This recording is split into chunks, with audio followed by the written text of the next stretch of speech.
সবাই ভালোভাবে দেখেন তো এটা চিনেন কি না।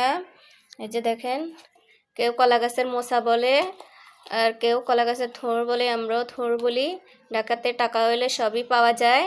যে দেখেন, এটা কমলাপুর ব্রিজ থেকে কিনে আনা হয়েছে। এই একটা থোড় দিয়ে আমি 3টা রেসিপি বানাবো, আপনাদেরকে দেখাবো।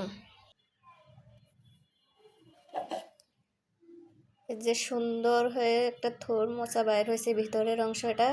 এই ভিতরের অংশটা এত সুন্দর করে নিছি, এটা দিয়ে তেঁতুল দিয়ে অনেক কিছু দিয়ে এটারে হাতে মাখায়া খামো, কাঁচা খামো এটা। আর এই যে এগুলো হচ্ছে ভর্তা বানামো। এই কলার মোচার ভর্তা, ভাজি, মানে যেটাই করেন, কাঁচা মাখে খাইতেও মজা, ভর্তাটাও মজা, আর ভাজিটাও মজা।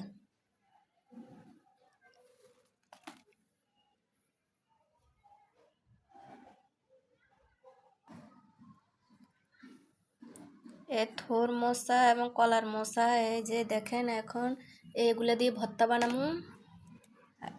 আর এগুলি এখন হাতে মাখি কাঁচা খামু, মাখমুখি দিয়ে দেখেন।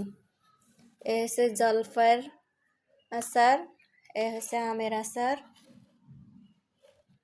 আর এখানে নিলাম তেঁতুল, লবণ আর মরিচের গুঁড়া।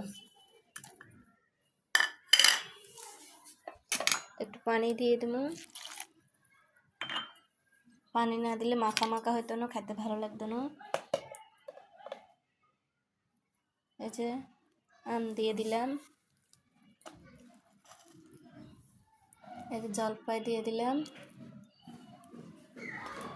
বিসমিল্লাহির রহমানির রহিম।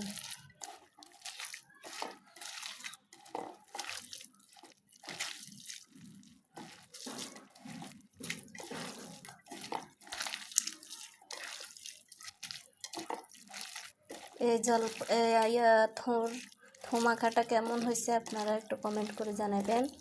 আমার তো জিভে এখনই জল চলে আসতেছে না খাইতে।